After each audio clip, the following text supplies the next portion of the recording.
Hello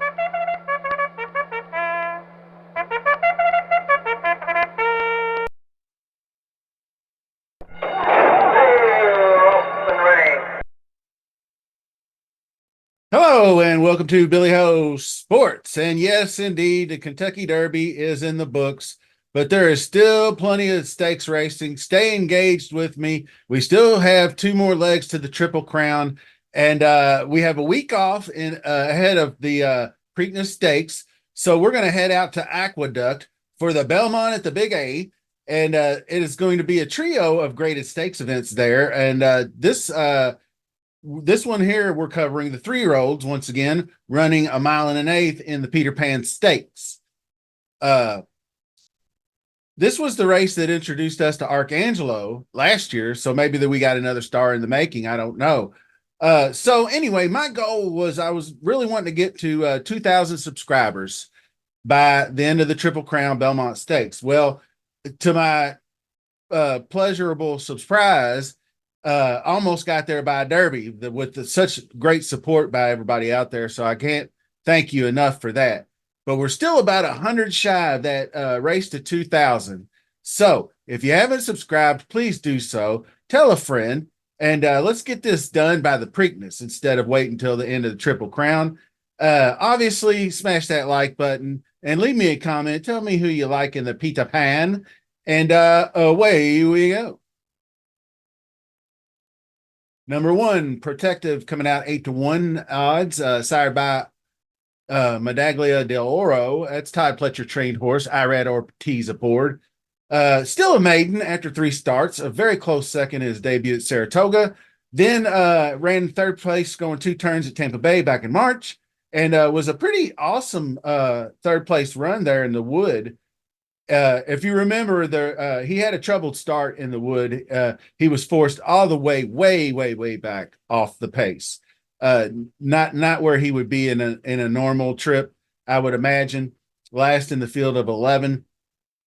Then he rallied all the way into the mix and was driving down the stretch when he was clipped by the number 12 horse Deposition as he fell. I got a picture of it that shows you, and you can almost see that front of his hoof on the right front rolling over as he's falling forward. But he didn't really knock him off that badly. He was able to avoid any dangerous contact, but it did kind of throw him off for a second.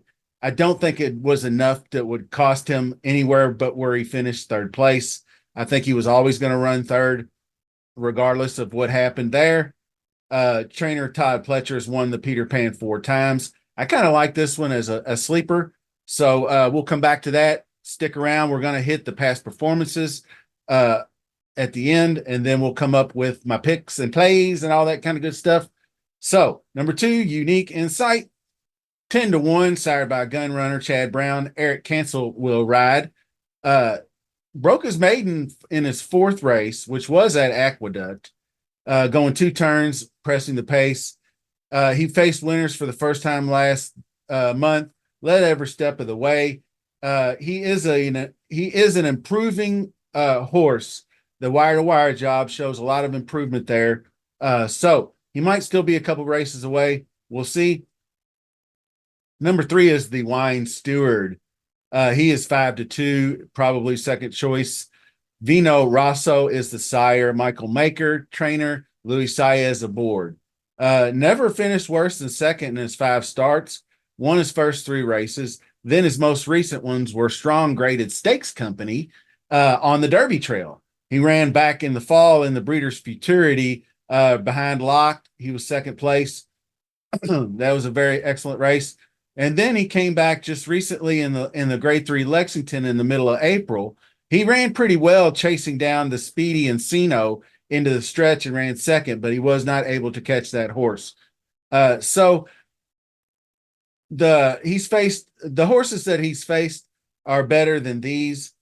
But I will get to some interesting takes on him a little bit later. So number 4, Lonesome Boy, likely a scratch, is cross-entered Monmouth Park Saturday, and I believe the trainer said he's going to the Branch Stakes, so he's out. Tuscan Gold is the 5 horse, 3-1. uh, Chad Brown, Flavian Pratt. After a fourth place finish in his debut at Aqueduct, his first start as a 3-year-old broke his maiden with first time Lasix. Then he ran a really brilliant third, breaking from the outside 11 post in the Louisiana Derby. So I really like the way he hit the stretch running hard and really opened himself up, creating space, not afraid of contact for a good. That's nice to see from a good young horse. Running very, very hard down the stretch, but was only passed at the end by the two on the outside, which were Catching Freedom and Honor Marie, who are no slouches in their own right. Both of them had pretty good showings in the Kentucky Derby last Saturday. So that is definitely a win contender, to say the least. Number 6, Antiquarian. Todd Pletcher, Johnny V. Velasquez is the rider. Broke his maiden at Fairgrounds in his second start. Before that, and then after that, he broke through the gate before the start in the Louisiana Derby, had to be reloaded. No worse for the wearer, but a sixth place finish. So it's really difficult to assess what his chances are. 6-1 morning line, so somebody likes him. So I really don't know what to make of this one. So bet at your own risk. Same thing for number 7, Deterministic. He's likely a favorite. Sired by Liam's Map, Christopher Clement, and Joel Rosario hook up. Deterministic, the impressive maiden winner in the slot, or impressive maiden winner at Saratoga, then scored that big victory in the 1 mile Gotham, grade 3, which put Deterministic on the Derby Trail and actually the odds on favorite in the Wood Memorial. And which he promptly flopped after about 5 furlongs. He just quit. So, trainer Christopher Clement had no excuse, couldn't find anything wrong with him. But maybe if you toss that race, he's a contender in your book. But to me, I saw his first 2-turn effort, and it didn't look very good for his chances. So likely bottom of the tier there. We'll get to that. Native Land, 8-1 Mastery is the sire. Riley Mott is the trainer. Junior Alvarado will ride. Won his last 2 starts, maiden victory at Oaklawn. Pretty nice. Showed a couple of different versatile strategies. One at Keeneland and most recently, but I don't really have a lot of interest. So we're going to jump into past performances now and narrow down our selections. Okay, so looking at the track bias stats, we had about 15 route races at this distance. So early speed, pressing speed does seem to be favorable, but also closers. So I think what we're looking at here is the way I see it, I think one of these stalkers is going to be in the mix to win. I don't really see any super awesome early speed to take this one down wire to wire style. 1.125 on the dirt, 3-year-olds. So Lasix not allowed within 48 hours post time. So that's interesting enough. And like I said, I do like the number 1 Protective, because he appears to me like he's steadily improving. Good value, stocking style, fits my winning formula, eligible to improve, all kinds of good things to say. Todd Pletcher, Irad Ortiz, Repo Stables. So all those connections look good to me. Ran a 100 in the wood. So any improvement on that puts him right in the mix. Unique Insight, I think, is a few races away. He's definitely an improving colt in his own right. Chad Brown, can't go wrong. Sired by Gunrunner, obviously important to me, because Gunrunner has been an excellent sire of horse racers.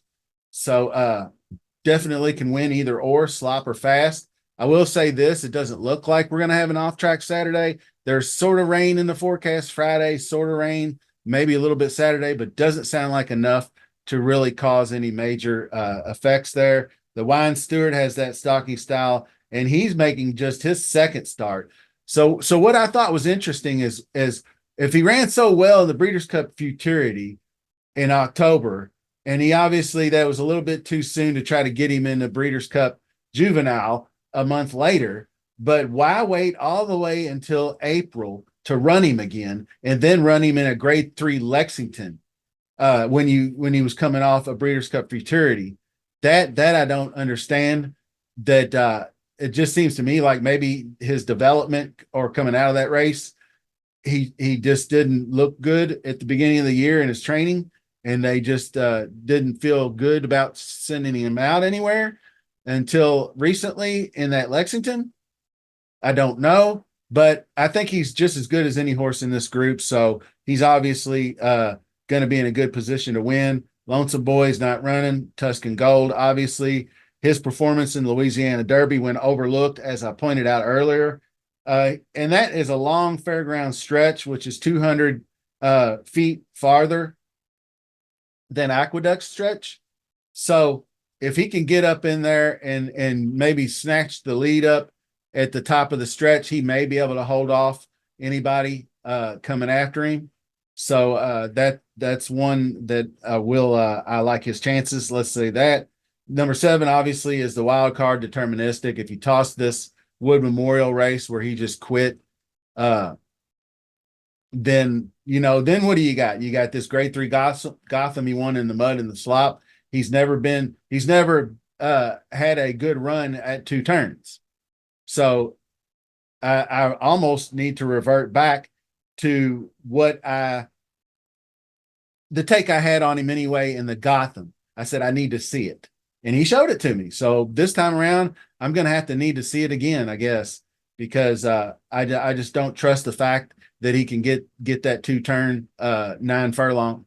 So anyway, that is just a quick run through of the past performances. And now we'll finish things off.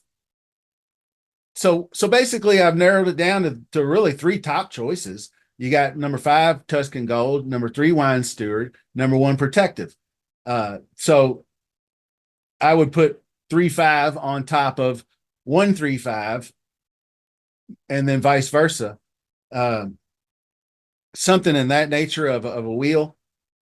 I would move deterministic up if it was a sloppy track, because I think that was part of his success that day at the Gotham. But when it comes down to the 2 horses, Tuscan Gold, Wine Steward, I put more value in the Louisiana Derby effort because of the way he started and the way he finished. And then the Wine Steward, not too far back, but like I said, I'm still not sure why they had a 6-month layoff rather than putting him in one of these Derby trail races, in Florida or somewhere. I mean, he was a New York horse, so he could have been in that same Gotham and Wood Memorial Trail as the rest. So the Connections will be happy to have him back in New York. He should probably be a local favorite to somewhat. But like I said, I like the one a lot too. So those 3 are my top 3. Then you've got maybe Deterministic going off as the favorite. So maybe we can beat him, which would be great. So that's going to do it for the show.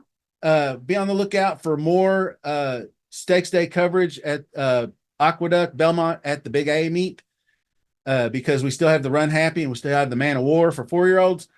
So until then, thanks for watching. See you soon.